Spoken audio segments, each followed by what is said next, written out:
With the second highest death toll of all African conflicts, the Nigerian Civil War, also known as the Biafran War, is perhaps the single most significant event in Nigerian history. This 3-year conflict, which raged on from the 6th of July 1967 till the 15th of January 1970, would claim the lives of over 100,000 soldiers and an estimated 2 million civilians, as the Nigerian government, led by General Yakubu Gowon, fought to prevent the secession of the self-proclaimed Republic of Biafra, which was led by General Chukwuemeka Odumegu Ojukwu.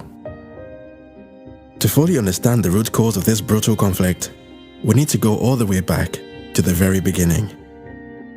Upon gaining independence from Great Britain in 1960, the newly formed Nigerian Republic was greatly divided, as its 3 largest ethnic groups struggled to live in harmony.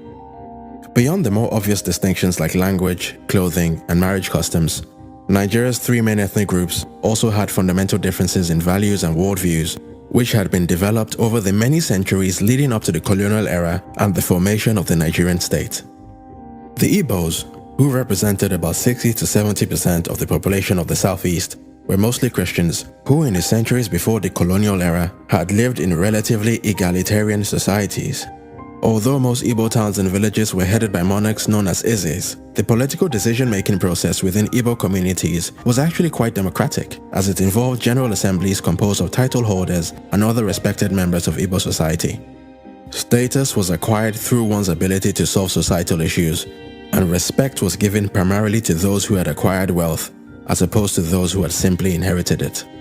The character of Okonkwo in the book Things Fall Apart by renowned Nigerian author Chinua Achebe was in many ways the perfect illustration of the uniquely Igbo vision of the self-made man. The Igbo's particular appreciation for wealth creation through hard work is undoubtedly the main reason why many of Nigeria's champions of industry have been of Igbo ancestry. By contrast, the majority Muslim Hausa Fulani, which represented about 65% of the northern population, had lived for many years in feudal societies in which large working-class populations were ruled by a small theocratic elite composed of emirs and sultans. As their political leaders often doubled as religious leaders, compliance and submission to the will of the political establishment was not simply a civic duty, but a religious one.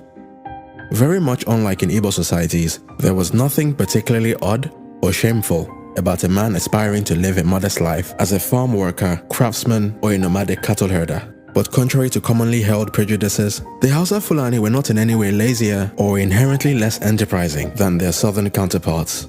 They simply had a deeper appreciation for religious discipline and had a more socially conservative worldview. However, there is no denying the fact that while the unquestioning submissiveness of northern societies to the theocratic establishment guaranteed internal stability and order, it also meant that the north was a lot less economically vibrant.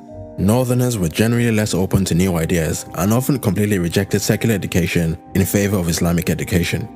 Demonstrating the extent of Nigeria's north-south divide, some studies estimated that as at Nigeria's independence in 1960, northern Nigeria had an English literacy rate of just 2%, compared to the southeast, which had an English literacy rate of 19.2%.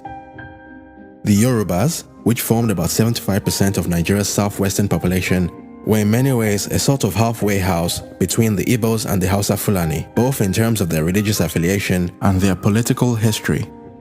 Although also majority Christian, they nevertheless had significant populations of Muslims as well as followers of the ancient Yoruba religions. In simple terms, the traditional Yoruba political structure was basically less autocratic than the Hausa Fulani, but not as democratic as the Igbo. For centuries, Yoruba societies were ruled by kings known as Obas, who governed in close consultation with chiefs, priests, and priestesses.